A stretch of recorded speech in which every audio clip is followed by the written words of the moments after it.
Some content existing in these videos may be too scary for some viewers. If you were easily startled, you might want to reconsider watching. If not, I hope you enjoy this video. This happened a few years ago. You may have heard rumors if you're on campus. Some even circulated online. Nobody knew what really happened, because I'm the only one who knows, and I keep quiet. For a multitude of reasons. None of them matter now. Here's what really happened. The four of us were handpicked for this experiment by Prof. Richardson, because we'd all studied under him, worked under him, and as much as anyone can, earned his confidence. He said this one was different. We had to keep it quiet. He wanted to keep details to a minimum. All he would tell us before going in was that he required a month of our lives, and that if he succeeded, sleep would never again be a necessity. Think of it, he said. 6 to 8 additional hours every day, your month will be paid back before the year is out. If he was right, he'd have a Nobel Prize for sure. It would change the world. We believed in him. Sleep would become a hobby. Imagine that. We felt lucky to be a part of it. We went in with the highest of hopes. We were so excited for a new future for humanity and for ourselves. I was the only one to leave that place. Week 1. Prof. Richardson brought us out to the location in his van, explaining along the way what we were to do. For the purposes of the study, we were asked to remain in the compound, as he called it. We would be locked in fact, and deprived of windows and Wi-Fi. Other than endure patiently, we didn't have to do much of anything. My machine does all the work, he explained. It uses a complex melange of sound waves to disrupt the processes of sleep, evolutionary appendices from the days before civilization. The most immediate side effect you'll notice is that you won't dream. Any other effects we noticed we were to catalog. We were, as he said, in uncharted territory, so we had to map out the dangers. The immensity of this project was inspiring enough. Then we saw the compound. The octagon, as it was known. A concrete octagonal structure built at the end of a labyrinth of dirt roads somewhere in the backwoods of Searcy, Arkansas. I've never been able to find it again. The prof said it was originally intended as a jail for terrorists, but it was abandoned and never used. It's virtually impenetrable, invisible to satellites, but for us, it had been stocked with all the comforts we'd require for a month of dedication. I don't know if any of us expected to really conquer sleep. We thought perhaps a reduction in sleep requirements could be possible. We spent a fair amount of the first 2 days speculating on how the machine works with its complex melange of sound waves, and whether sleep really is an evolutionary appendix, as the prophet claimed. By the third day of only getting 3 to 4 hours of sleep, contrary to feeling groggy, we were more awake and full of energy than ever. We were alert and ready to debate these ideas. He really did it, JT said. JT was a big, ginger-bearded guy, the sort of guy who still has a healthy collection of magic cards. We don't know that, James said, always a skeptic. He came from Australia just to study under Richardson, actually. The machine could be stimulating the adrenal glands to mildly dose us with adrenaline all throughout the day. Even were that so, wouldn't that change the fact that he beat sleep, I said? With our extra time, we were getting in tons of reading, played a stupid amount of Call of Duty, and still had plenty of time to sit around and debate. I guess I have to admit it's freaking amazing, James said. We all felt it. It was almost euphoric. The excitement we felt for being possibly the first humans to live without the need for sleep. Technically, we still needed a few hours each night still, but we decided together that it was more out of habit than necessity. Then on the 4th day, Don said, "There's something wrong." Don was a serious one, super serious. He used to be a Franciscan, I'd heard. It showed. He didn't talk that much, and when he did, it was usually worth listening to. This time, he put into words something I'd been feeling, but I guess I just kind of buried under the excitement. With the experiment, or... That was JT. I don't know, he said. It's a feeling. This constant uneasiness. Like this isn't going the way it's supposed to be going, or that we're in the wrong place. No, James said. I think that's it. It's this place. We all knew it was weird when we first saw it, this concrete octagon. But living in it, I think there's something wrong with this place. Like something terrible happened here. I understood it was never used, I said. Governments always say that about torture prisons, James said. It's more than that, JT said. I feel it too. I thought it was just from lacking windows at first, but that's not it. I think it's the angles. It's like the angles in this building don't add up to what they should. What if everyone's dead outside? Don asked. James jumped up so fast out of his chair, clattered to the ground. Cut that crap out, Don. Why would you ever say that? Well, what are you saying? I asked. This is a haunted octagon? Yeah, James, JT said. Was it built on an octagonal Indian burial ground? Okay, you want to play that, he said. I can play. Look, the space around us transformed based on how we perceived it. Take a church. The people who go there perceive it as holy, so they do things like leave their crutches behind when they force themselves to walk or light their candles or whatever. These changes to the space only enhance the perception of holiness and influence future visitors to perceive it in the same way and change it in the same way. Haunted places are the same. For one reason or another, they begin to be perceived as haunted. The more they're perceived that way, the more they're imbued with hauntedness. Even if you've never seen the place before, you pick up on the subtle cues if you're at all sensitive. In a way, it's true to say it's a haunted space. It's true to say the church is holy. Our interaction with that space has made it something more than just wood and sheetrock or whatever. So what I'm saying is, maybe some things happened here, and we're picking up on it. Some bloody, awful things. And in that sense, yes, it's a haunted octagon. No, Don said. Places are considered holy because an authority telegraphs it to whoever will listen, just like haunted places make a lot of money off dumb tourists. Whatever it is, I said. We all agree something isn't feeling right about our situation. Maybe it's the machine. I say we write it down as a side effect. On that point, at least, we were all able to agree. It didn't put any of our uneasiness at rest, but we wrote it down. We somehow agreed upon the phrasing right way too. Acute sensations that we've entered into something we aren't welcome. Week 2. We tried our best to ignore these feelings and carry on like we had been. Those first few days had been some of the best in our adult lives, but we never got back to those happy times. I realized around then how short-sighted of Richardson it had been to leave us there without any means of contacting the outside world. When I voiced that opinion, "That's just what I'd been thinking," JT said. "Richardson isn't a dumb guy, you get me? I think he did this on purpose." "Why would he do that?" I asked. "For science, of course," he answered. "It's one of those meta-studies where we're told it's about one thing, but it's actually about how we react to the experiment, like the Milgram experiments." "Or it's not his choice," James said. "The government is making him do it, and that machine is designed to control us, or some sort of cult. Scientologists." "This is a government-built installation," JT said. "That actually makes sense, not the Scientology part, though." "Think about it," James started, but I interrupted. Okay, I said. "Let's come back down to earth for a second. Best case scenario, Richardson is just a jerk who doesn't care about our personal well-being, right?" "Give it a rest," Don said. The one I least expected to snap at me. "Stop trying to act like the most rational guy in the room. You don't know what Richardson's into. He's into other things he'll probably never talk about publicly." I looked at the others and saw similar confusion. "What are you talking about?" "I've heard a little bit about this, actually," James said. "He has some fringe ideas.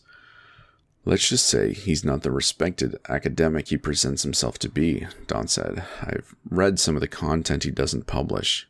He thinks and very seriously believes that there's something else, something besides this." He knocked on the table. "Something more than material stuff." "That's not completely strange," I said with a shrug. "I was expecting worse." "He put it this way." Don continued, ignoring me. "Think back to the beginning of existence. There had to be conditions such that the universe's existence was possible. If the universe wasn't possible, then it couldn't have come to exist. Does that stand to reason?" We nodded. "Okay, And those conditions cannot be material nor laws of matter, since those came into being with the existence of the universe. So whatever those conditions are, they have to be something other than the basic substance of the universe. Does that make sense? I guess, I said. This isn't turning into an argument for God, is it? He shook his head. It's an argument for a something that continues to exist. Except we can't even say that, because ideas like something and exist are developed by, for, and within physical reality. This is something pre-physical, something pre-existence. Whatever it is allowed the universe to spontaneously be. Who knows what else it's been doing these billions of years? Just asking that question is already violating the stipulations. I started saying, my background in philosophy kicking in. Yes, Don said, but he thinks it's the source of free will. Our brains touch it somehow, and so he believes he can reach it, study it, and use it. I didn't get to read much more than that. And if this experiment is something he's not putting on the books, James added, it may have to do with his more peculiar interests. So instead of eliminating sleep, he's trying to make us see God? I asked sarcastically. I don't know, brother, Don said. I'm just saying if he thinks the brain touches another reality, this is just the kind of experiment he'd want to try to prove his theory. You think he has this room bugged? JT asked. I think he might be in here somewhere, I said, without even thinking of what I was saying.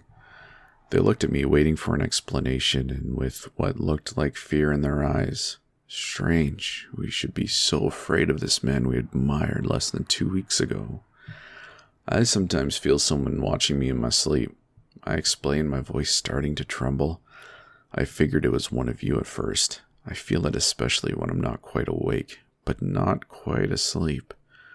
Those moments when you wake for a few seconds to adjust your pillow, I could feel and see and hear someone standing over me, just breathing and watching. And I was too close to unconsciousness to do anything about it. Then I just fell back to sleep. I could see the terror filling in the other's eyes as I spoke.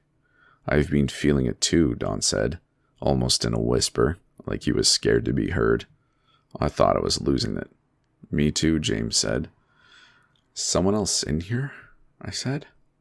We drew closer together, our eyes darting nervously around the gray concrete room. We were all feeling the same thing, I'm sure, that we were trapped inside this horrible building with someone. Or something else. Wait, JT said. What would this person be eating? We don't see our food disappearing. There's no way out. There isn't really anywhere to hide. We gotta start being sensible. I let out a sigh of relief because he was right. Okay. Well, let's think about this, I said. Let's say this is another effect of the machine. Phase 2. Paranoia. Phase 2 paranoia, Don said with a consenting nod. We wrote it down. The next day when we all gathered together for breakfast, JT asked, have you all had any dreams? We all shook our heads. Richardson was right on the money with that one, I said. He said, do you know feral children don't dream? How do we know that? James asked. They tell us. The few that get socialized. They say dreaming is something that starts only after, when they have a language, object permanence, and all that crap. What about dogs? I asked. Like chasing rabbits in their sleep? Automatic responses. Maybe language and object permanence impacts only the ability to remember dreams, James said. Both are consistent with the superficial data. The onus is on you to prove otherwise. JT scoffed. What's your point anyway? Don asked. The point is, being dreamless, do you think it's unhealthy? I don't think it's healthy. I think the machine isn't making us not need sleep. It's making us not feel tired. I think all of this might be happening because we aren't dreaming. We can't really answer, can we? James said. Dreams naturally accompany REM sleep, so we don't have any studies that differentiate between the effects of not dreaming and of not sleeping. Or maybe we are dreaming and the dreams are just going somewhere else, JT said. I didn't know what that meant. Nobody did. But we all stopped talking then and dispersed. Something about it felt too true. Week 3. Our gatherings for theoretical discussions became rarer and rarer. We tended to isolate ourselves and eyed each other with suspicion. I still had those feelings of uneasiness and of unwelcomeness every day. And each night with the figure standing over me, I was sleeping even less now, about an hour tops. So little sleep that I'd started to catch it, running away. The last time, I was awake enough to see where it was going. It's this one particular corner of my room that's always struck me as peculiar. I caught myself staring at it even when I didn't want to. It's a point where the angles are strange. My eyes had trouble focusing on it. The figure skulked straight to that point and disappeared into it. When I woke up fully, I questioned whether I had hallucinated the whole thing. Perhaps Phase 3, Hallucinations. I went over to that corner and looked at it closely. It smelled strange, like turpentine. Then the more I stared at it, the more I forced my eyes to focus. I was sure something was moving inside, and it was watching me. I heard this awful, hate-filled sound come from deep in the corner then. I didn't wait around to understand what made that noise. I left that room for good. I took all my short naps in the library from then on. While lying in the library, I overheard JT talking to someone in the corridor. He was telling them about the angles again. He said there are more degrees in the building than can possibly be in a standard enclosed shape. 2.7488 degrees more, he said. Just enough to drive you nuts, but not enough to be obvious. Whoever he was talking to said something I didn't understand. Something like, "Those are the degrees of ripping." The voice was distorted somehow, so I can't be sure. What I was sure of, I didn't recognize that voice at all. Whoever JT was talking to wasn't one of us. Maybe silly, but I was scared. I stayed there, pretending to be asleep while JT walked by. And as he did, I felt someone or something come into the room and stand over me. Then it went away. After a minute or so of telling myself I was being foolish, I went following after JT. I didn't see him anywhere. I bumped into James, and he also said he hadn't seen JT either. "Have you seen or heard anyone who shouldn't be in here?" I asked him. James looked at me with a mixture of surprise and terror. "How'd you know?" he asked. "I haven't told anyone." "About what?" He told me he heard his mother calling to him. Not a faint sound that he confused for his mother, but her voice, clear as mine, calling out to him. "He almost answered her," he said. "Almost." Then he stopped himself.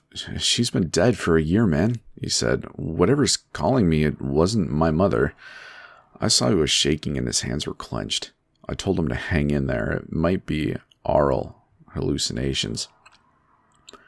I'd been hearing things too. A crying child, so low at first I thought it was the plumbing. "We should call a meeting," he said. I thought about JT and what I'd heard moments ago. "Let's just tell Don," I said.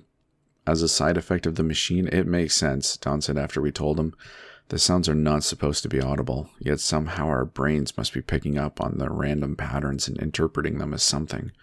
The brain assigns a memory to make that pattern meaningful." "Do you believe that?" I asked. "Not for a second," James said. "But we had a shortage of rational explanations, and that was a pretty good one." I hoped he was right. A few days later, I found James in the gym, pounding away at the punching bag. I asked him if he was okay. He ignored me, so I went back to the reading room. A few minutes later, he was behind me. "That voice I've been hearing is not my mother," he said. "Of course not," I said. We'd already decided that, after all. "No, I don't know what I mean. It's just my mother was a kind person. Even if the voice is trying to sound like her, it's not her at all. It's not kind. It's not human." I put down my book and looked at him full on to see if he was serious, and he was. Very much so. "She's been telling me about all sorts of things," she said. "She asked me if you remember the shed." I couldn't say anything to that. I was speechless. I never talked about that, for good reason. It took me years to come to terms with what happened. It was a long time ago. I was out playing behind our house in the woods, as I often did. I like to construct crappy tree houses. I went a little off property and came to this shed. I'd never seen it before. It looked old, though. I remember that. I heard a kid crying inside. Thinking I might have a friend to make tree houses with, I looked through the window. The kid was chained up, and there was a dog bowl on the floor. I wanted to help, but I knew I was trespassing. I looked around. That's when I saw this man, off about 20 feet into the woods. He was all dressed in black, old-fashioned clothes, like 19th century clothes. He had to have been watching me the whole time, expressionless. I went running all the way home. I was so scared I didn't tell my parents about it until I was supposed to go to bed, and I had to explain why I was terrified to go to sleep. They had the cops out right away. They found the shed. I heard they found the chains and bowl, but the kid was gone. I've always blamed myself for not helping that kid right away. Do you? James asked. Yes. Okay, well, she's been telling me how to get out. I looked at him without a word because he sounded so manic. She said there's a secret exit inside JT. We just have to cut him open to get to it. James, I said, unsure what else to say at this point. Oh, I know, he said with a gulp. I know it's not true. I just had to tell someone.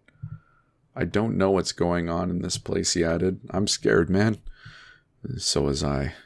We had to get out of that octagon. In week 4, James and I started looking for ways out after that. Since we weren't sleeping at all now, we had plenty of time to do it. Every time we thought we'd found something, it was a dead end. It was while we were doing this that we saw Don standing alone in the corridor with his back to us. What's going on? James asked me. Something about it just seemed strange. Don, you okay? I called. He turned around and with a smile gave us a big wave. Bye, guys, he said and walked around the corner. I looked at James to see if he was thinking the same thing as me and that something bad was about to happen, and he was already looking back at me. We took running after him. He was at the end of the next corridor already, getting in the elevator. Don, no! We shouted and ran after him, but the doors closed before we could get there, and he went up. The thing is, the octagon is a 1-floor building. There's no elevator. Never before or after. I don't know where Don went or if what I think I saw really happened, but I know I never saw Don again. I don't understand, James said. What's going on? Before we could take time to think about it, a group of people rounded the corner and were walking toward us. I think we should go, I said. Who are they? He asked. James, let's go. Why are they blurry? I don't know, but we're going. I grabbed his arm and pulled him with me. Then I ran. I ran until I got to the kitchen and hid myself between the wall and the fridge. I was sure James was right behind me. I could hear his footfall the whole way. When I looked, he was gone. I stayed there until my body couldn't really take it anymore. Probably a few hours. When I slipped out, I saw someone peering at me from around the doorway. I was so startled I backed up against the wall. It was a little boy. Hello? I said. Then I heard screams. The boy was gone. No more screams. I couldn't just leave someone in distress. Not again. I ran towards the screams, scared of what might be happening to James. I heard a scream again, but this one choked out.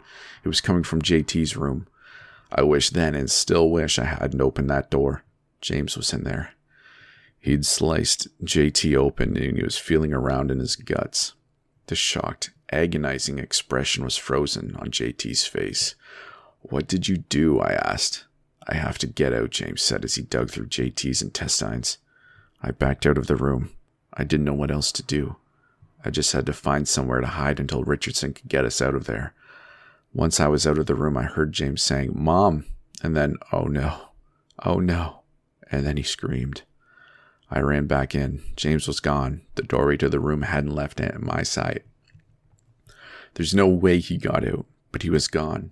And noxious black smoke was coming from JT's abdomen. It smelled like burning tires.